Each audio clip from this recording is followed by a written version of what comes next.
그때가 되면 추가 분담금에 대한 부담보다 집값 상승에 대한 기대감이 더 커지게 될 거고 자연스럽게 지금의 걸림돌인 공사비 이슈가 묻히게 될 거라는 게 제 개인적인 생각입니다.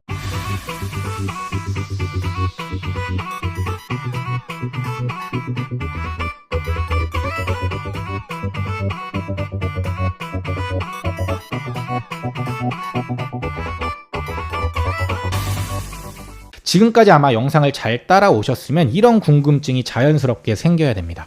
근데 왜 앞으로 전세가가 계속해서 오를 거라고 생각하는 거예요? 그냥 단순히 전세 매물이 없으니까 그런 건가요? 이에 대한 답이 자연스럽게 공급과 연결되기 때문에 제가 공급 부족에 대해서 한번 설명을 드리도록 하겠습니다.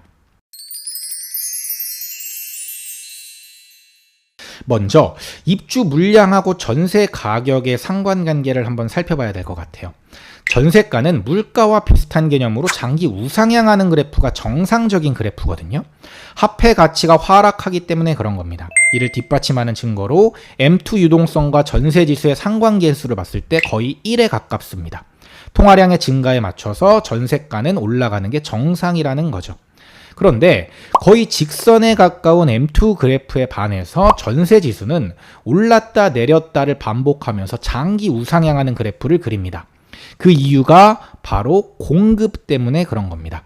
공급이 많을 때는 일시적으로 전세가가 내려가기도 하는데 가장 최근에 급격한 전세가 하락은 사실은 임대차 3법으로 인해서 전세가가 급등했기 때문에, 그러니까 고평가됐었기 때문에 제자리를 찾아온 거거든요. 그래서 아주 특수한 상황이라고 볼 수 있는 거예요. 그런데 핑크색 점선을 보면 원래는 저렇게 조금씩 우상향했어야 하는 그래프인데 일시적으로 20년에서 21년, 22년 이때 고평가가 되었다가 지금 전세가가 제자리를 찾아왔다라는 겁니다. 둔촌주공 입주가 24년으로 당겨지면서 24년과 25년의 공급 물량 밸런스가 어느 정도 맞아졌는데 26년이 되면 역대 최소급의 입주 물량 수준으로 다시 공급이 줄어듭니다. 그래서 많은 전문가들이 공급 절벽에 따른 가격 상승을 말하는 건데 그 이유가 이것 때문에 그런 겁니다. 누적 공급이 계속해서 감소하고 있기 때문에 전세가는 지금보다 올라갈 확률이 아주 높다라고 봅니다. 공급이 부족하다. 그렇다면 전세가가 상승한다. 이렇게 전세가가 상승하면 전세가가 부담이 되기 때문에 차라리 매매를 하자라는 수요로 전환돼서 매매 수요로 전환이 되면 이게 자연스럽게 매매가 상승으로 이어집니다. 매매 수요 증가로 인해서 당연히 공급이 부족해지겠죠. 그만큼 공급이 수요를 못 따라가기 때문에 그런 거죠. 자연스럽게 신축 품귀 현상이 계속해서 일어날 겁니다. 왜? 사람들은 계속해서 신축을 선호하고 선호하는 신축의 개수는 적으니까요. 그러면서 그 신축에 대한 품귀 현상이 어디까지 흘러가느냐? 바로 재개발, 재건축, 활성화까지 흘러가게 되겠죠. 26년 정도까지 매매가가 상승하지 않고 버틸지 아니면 그 전에 상승할지는 사실 모르겠습니다. 그런데 매매가가 상승으로 전환되면 자연스럽게 재개발, 재건축에 대한 니즈가 커질 수밖에 없다는 거죠. 그때가 되면 추가 분담금에 대한 부담보다 집값 상승에 대한 기대감이 더 커지게 될 거고 자연스럽게 지금의 걸림돌인 공사비 이슈가 묻히게 될 거라는 게 제 개인적인 생각입니다. 왜냐하면 과거에도 그랬었으니까요. 자, 마지막으로 민심과 표심에 대해서 한번 살펴보겠습니다. 저는 예전에 아버지 어머니와 함께 재개발 지역에 거주를 했었어요. 근데 진짜 열악한 환경이었거든요.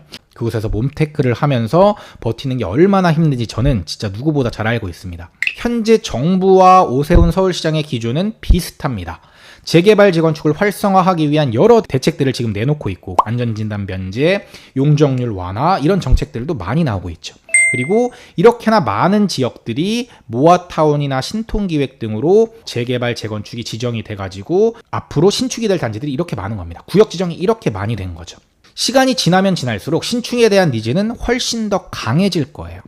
건축 기술이 발달되면서 10년 전 신축과 지금의 신축은 정말 천지 차이가 난다라고 많이들 얘기하거든요. 그래서 한번 신축을 살아본 사람은 구축에 못 살 것 같다는 얘기를 정말 많이 합니다. 그만큼 신축의 상품성이 주는 가치가 크다는 거죠. 지금 재개발, 재건축으로 몸테크를 하고 있는 사람들은 몸빵이 좋아서 하는 게 아니에요. 언젠가 신축에서 살아보고 싶다라는 열망과 자산 가치의 상승이라는 두 마리 토끼를 잡기 위해서 힘들지만 그냥 몸으로 때우는 거죠. 지금은 추가 분담금이 부담돼서 분열이 되고 있지만 사이클이 바뀌고 부동산 가격이 오르면 아마 과거에 그랬던 것처럼 자연스럽게 단합이 되면서 사업이 진행될 확률이 높습니다. 더 편한 거주 환경이 조성되고 자산 가치가 상승되는 것에 반대하는 사람이 있을까요? 몸빵하는 사람들 중에 아마 없을 거예요. 이런 민심은 자연스럽게 표심으로 연결이 될 겁니다. 지금은 부동산 가격 상승을 막으려는 야당이 정부와 여당에 반대해서 사업을 막는 형국이 되어 있지만 노후계획도시특별법에 해당하는 지역들은 여야 할 것 없이 모두 같은 정책을 내놨었거든요. 왜냐하면 표심이 그쪽에 있으니까요. 거기서 만약에 반대한다고 해봐요. 그럼 표를 주겠어요? 당연히 안 주겠죠. 이번에 분당이나 일산 이런 것들 보면은 여야 할 것 없이 모두 핵심은 다 재건축을 어떻게 하겠다라는 거였습니다. 여당도 야당도 정부도 언제까지고 재개발, 재건축을 막을 수가 없다는 것을 잘 알고 있어요. 서울에는 더 이상 대규모로 공급할 땅이 없잖아요. 그럼 결국에 제재를 통해서 신축을 공급할 수밖에 없는 거죠. 그렇기 때문에 결국 시간의 문제일 뿐 저는 갈 곳은 갈 거라고 생각합니다. 이제 밑그림을 그리는 이제 초기 재개발이나 재건축을 들어가는 것은 저는 위험할 수 있다라고 봅니다. 그런데 어느 정도 사업이 진행되었거나 입지가 좋은 것들은 다시 한번 훈풍이 불 확률이 높다라고 보는 거죠. 제가 앞서 말씀드렸던 그런 이유들을 근거로 들어서요. 1편과 2편에 이어서 재개발, 재건축에 대한 저의 인사이트를 들려드렸습니다. 오늘 영상 그리고 지난 영상이 도움이 되셨다면 구독, 좋아요, 알림 설정까지 부탁드리겠습니다. 그럼 지금까지 저는 시크릿 브라더였습니다. 감사합니다.